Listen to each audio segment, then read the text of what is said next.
यदि Vaishno Devi shrine board के पास इतना पैसा है तो बस स्टैंड से लेकर भवन तक सड़क क्यों नहीं बना देते। यात्रियों के लिए भी आसानी रहेगी और बड़े आराम से उनका समय भी बचेगा।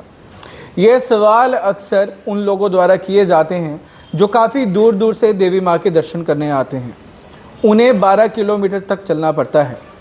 लेकिन पिछले दिनों में आपने देखा होगा लगातार प्रदर्शन चल रहा है। चाहे हम घोड़े पिट्ठू वालों की बात करेंगे, चाहे व्यापार मंडल की बात करेंगे। पिछले दिन जुलूस भी निकाला गया, सीआरपीएफ की गाड़ियां भी टूटी और कई पुलिसकर्मी घायल भी हुए। लगातार प्रदर्शन जारी है, लेकिन पिछले दिन प्रदर्शन को रोक दिया गया।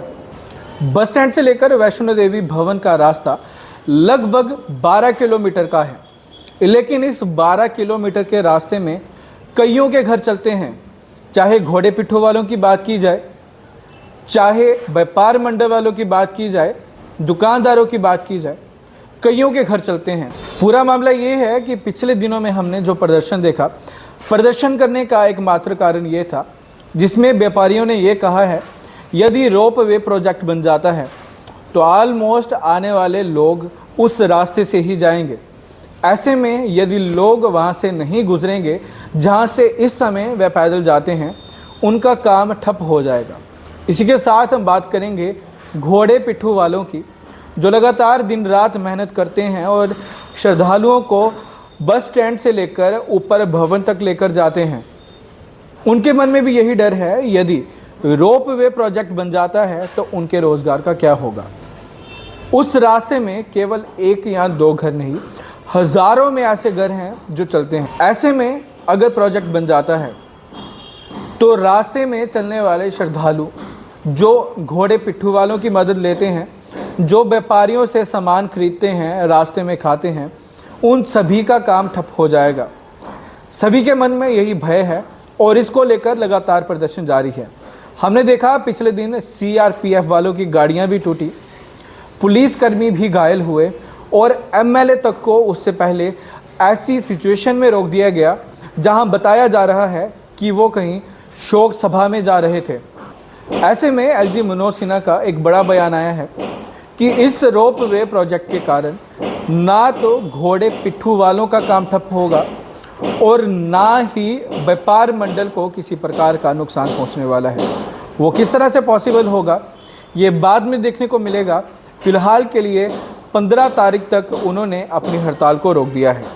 यानी कि जो सवाल मैंने शुरुआत में किया था कि कई श्रद्धालु कहते हैं यदि श्राइन बोर्ड के पास इतना पैसा है तो वो डायरेक्ट सड़क क्यों नहीं बना देती। सड़क बनाने से लोगों को सुविधा हो जाएगी, बेशक लोगों को सुविधा होगी, लेकिन इस 12 किलोमीटर के सफ़र में जो हज़ारों घर चलते हैं वो उजड़ जाएंगे। उनसे कोई भी व्यक्ति सामान नहीं खरीदेगा और ना ही उन्हें किसी प्रकार की सुविधा मिलेगी। ना ही घोड़े वाले और ना ही दुकान वाले, सभी का काम ठप हो जाएगा। और यही एकमात्र कारण था कि अपनी आजीविका को बचाने के लिए लगातार वो प्रदर्शन कर रहे हैं और ये प्रदर्शन बिल्कुल सही है। ऐसे में श्राइन बोर्ड का ये कहना है कि ये 350 करोड़ रुपए का रोप वे प्रोजेक्ट, इसके कारण कई लोगों को सुविधा होगी। वो स्पेशली बूढ़े व्यक्ति जो एक जगह से दूसरी जगह पे नहीं जा सकते हैं, उन्हें चलने में मुश्किल होती है, वो बड़ी आसानी से देवी माँ के दर्शन कर पाएंगे। ऐसे में उनका कंसर्न अपनी जगह ठीक है। जिन्हें दिक्कत होती है उनके लिए रोप वे होना चाहिए, वो आसानी से जा सके। लेकिन इसी के चक्कर में जो वहाँ पे हज़ारों लोगों के घर चल रहे हैं उनका क्या होगा। फिलहाल के लिए 15 तारीख तक हड़ताल को रोक दिया गया है। ऐसे में प्रशासन के द्वारा कोई अल्टरनेट निकाला जाता है या बीच का रास्ता निकाला जाता है तो इस हड़ताल को रोका जाएगा। यदि ऐसा नहीं होता है तो 15 तारीख के बाद ये चीज़ फिर से देखने को मिल सकती है, जहाँ पे घोड़े पिट्ठू वाले अपना काम छोड़ देंगे और सारे व्यापार मंडल वाले प्रदर्शन के लिए उतर आएंगे। पिछले कुछ दिनों में हमने देखा कि वैष्णो देवी में सफ़र करने वाले यात्रियों को काफ़ी दिक्कतों का सामना करना पड़ा, क्योंकि वहाँ पे लगातार प्रदर्शन जारी था। हालांकि अभी प्रदर्शन रोका गया है, तो इसी प्रदर्शन से आप शुरुआत में मेरे किए गए सवाल का जवाब अच्छे से जान गए होंगे कि वहाँ पे सड़कें क्यों नहीं बनाई जाती हैं। श्राइन बोर्ड के पास इतना पैसा है और वो इतना पैसा लगा सकती है ताकि वहाँ तक सड़क बन सके। लेकिन यदि वहाँ तक डायरेक्ट सड़क बन जाती है, एक तो वहाँ पे इतनी भीड़ हो जाएगी जहाँ पे पाँव रखने के लिए जगह भी नहीं बचेगी, बट फिर भी वहाँ पे अच्छी पार्किंग की सुविधा बना भी जाती है। रास्ते में आने वाले सभी व्यापार मंडल की बात करें या घोड़े पिट्ठू वालों की बात करें, जिनके घर चल रहे हैं वो सारे घर तबाह हो जाएंगे।